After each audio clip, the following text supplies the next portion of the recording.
Эта скрипочка мне очень дорога, потому что это скрипка моего отца. И каждый раз, конечно, когда я играю на ней, я его вспоминаю. Она еще ценна своим звуком. Это скрипка мастера Дениса Ярового, который учился в Италии. Она после реставрации. Вот так она красиво сейчас выглядит. Очень сложно об этом, конечно, говорить. История тяжелая для меня, так как отца уже нет, а скрипка есть. Как-то так. Отец, как он рассказывал, он впервые услышал скрипку, по-моему, лет в 10 это было. Была какая-то свадьба крымско-татарская, и играл скрипач и даре. Два инструмента. И тогда вот как он услышал скрипку, он очень впечатлился этим инструментом. И даже была как бы у него попытка, скажем, сделать скрипку самому в то время. То есть он вырезал из фанеры какие-то там что-то, в общем, струны, натянул трос, пробовал. Ну, естественно, это было все не то, как бы. И потом уже родитель мой, Харбаба, купил ему скрипочку. Это были как раз такие сложные времена депортации. И несмотря на все эти сложности, как бы отец, его желание было очень велико. И родители отдали его тогда в вечернюю музыкальную школу. По классу скрипки он ее закончил. К сожалению, дальше возможности не было учиться именно по музыке идти. Но он всегда играл дома где-то. Потом было время, когда он даже играл свадьбы в ансамбле, уже вернувшись в Крым. Я вообще родился в Хадырлесе. Есть село Хадырлес, ныне Войково. Это Ленинский район, это прямо возле Керчи. В 1983 году, то есть мои родители переехали в Крым. Отец в 69-м, мать в 74-м. То есть они поженились здесь, и вот мы 3 брата уже родились в Крыму. Так получилось, что старший аккордеонист, средний ударник, барабанщик, и вот третий я, как младший. Видать, вот это желание отца, то, что он в свое время не получилось ему как бы вырасти в музыке именно профессионально, это желание передалось и мне, благодаря отцу, конечно.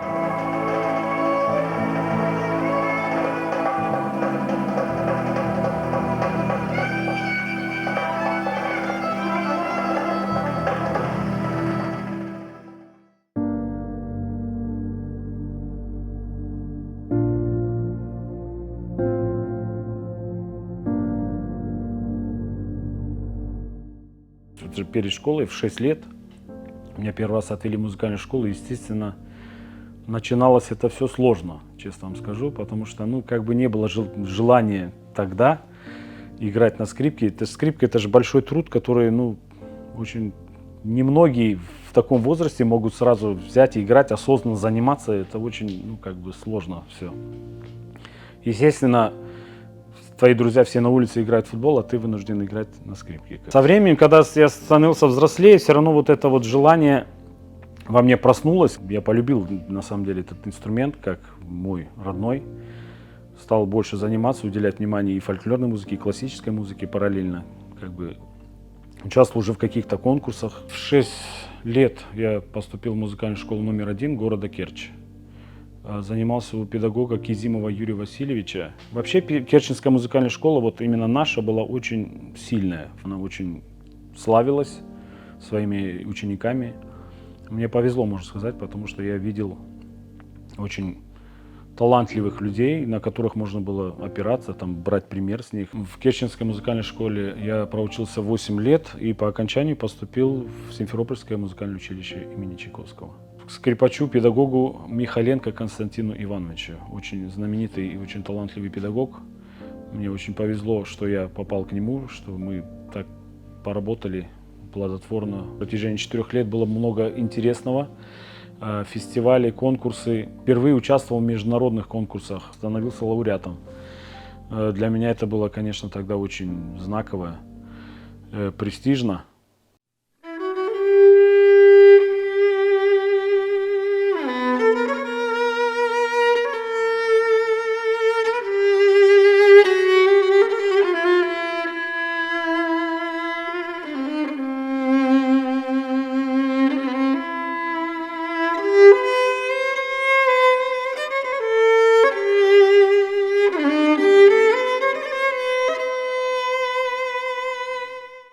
Говоря о народной музыке, фольклорной, естественно, тут моим самым главным примером, можно сказать, это наш музыкальный папа, это Энвер Ага Шерфетдинов. Он, я думаю, что не только для скрипачей, в принципе, для всех музыкантов это наш, как бы, вот такой образец, это наш пример, вот именно как нужно исполнять народную музыку. Он всегда, ну, можно сказать, очаровывал своей музыкой. После Энвера Ага Шерфетдинова, как бы главного моего, ну, можно сказать, кумира в этом деле, я, конечно, слушал всегда Эльмара Ага Зияддинова, это солист на то время ансамбля Учансу. Мы по сей день общаемся, дружим и даже играем вместе иногда.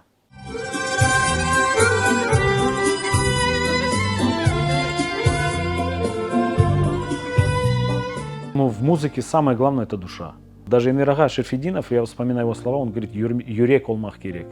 То есть, если нет души в музыке, то есть, если вы не можете передать именно чувства, которые, ну, в этой музыке есть, ну, тогда все напрасно.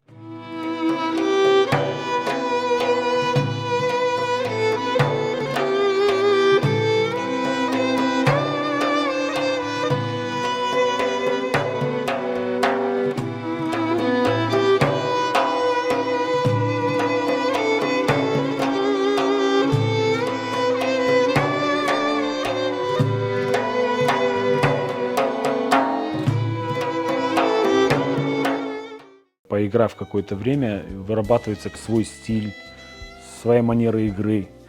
То есть ты уже знаешь, как можно эту фразу построить, как ее можно там красивее дать слушателю. Скрипач 10 лет назад и сейчас — это два разных человека, я могу сказать. Музыка должна расти и взрослеть вместе со мной, ну, до самого конца.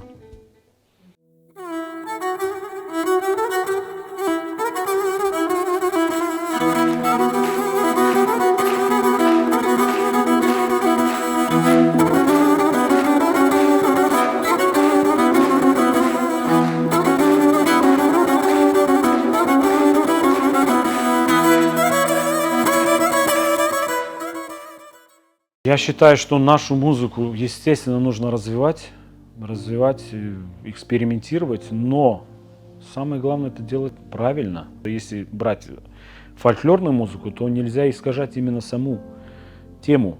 Самое главное — не потерять вот этот колорит народный.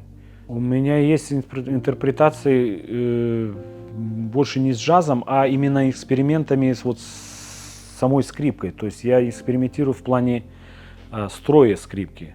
Скажем. То есть, если, допустим, скрипка звучит вот в определенном строе, я ее могу перестроить, и она будет немного напоминать где-то кеманчу, где-то дудук. Многие, может, не в курсе, что самое знаменитое крымско-татарское инструментальное произведение «Тым-тым», оно играется именно на перестройной скрипке. То есть строй меняется, вот у нас сейчас, это у нас ля, ми, соль, ре. Мы играем на ля мажорный аккорд. Вам будет сложно, может быть, это все. Сейчас мы это по ходу все сделаем.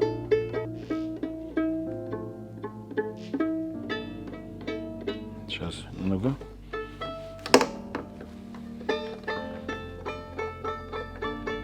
У нас тем самым получается ля мажорный аккорд. Если честно, играть в тым-тым в перестройном виде намного легче. И у него появляется определенный такой тембр у скрипки.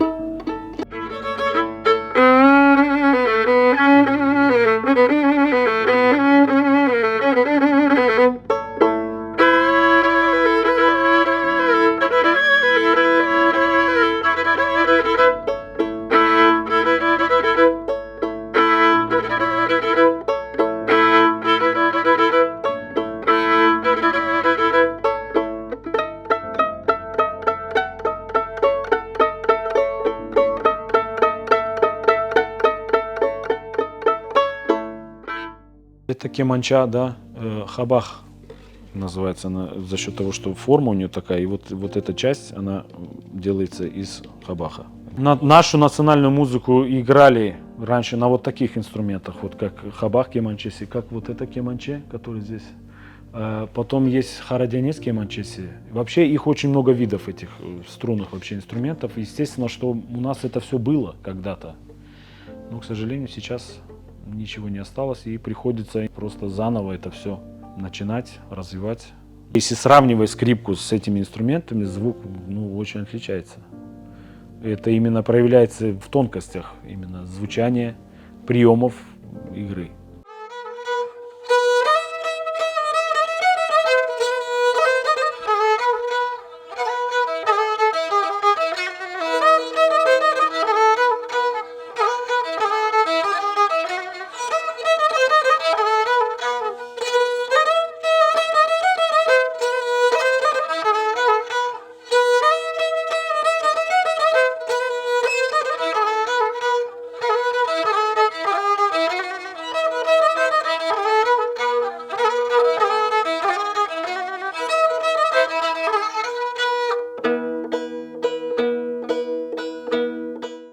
Вся моя жизнь, все, что у меня есть, это, конечно, посвящено музыке, это моя профессия. Стараюсь, конечно, по максимуму делать это все от души, от сердца.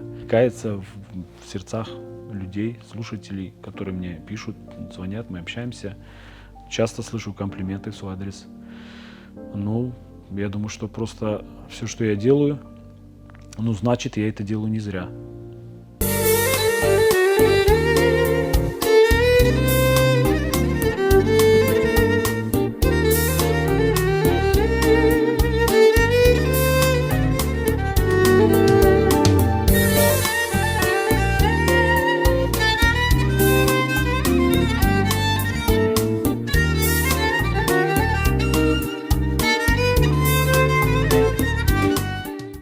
Мои близкие, они меня всегда поддерживают, то есть моя супруга, она, и дети. Старший сын тоже, иншаллах, надеюсь, станет музыкантом. Мы его отдали в музыкальную школу, вот он скрипач. Моя семья, любовь к своим близким, к моей родине, к этой прекрасной природе Крыма, к народной музыке, традициям, культуре. Все это меня вдохновляет на дальнейшие творческие какие-то планы. Пока, иншаллах, я жив и здоров, я постараюсь делать во благо всего нашего крымско-татарского народа.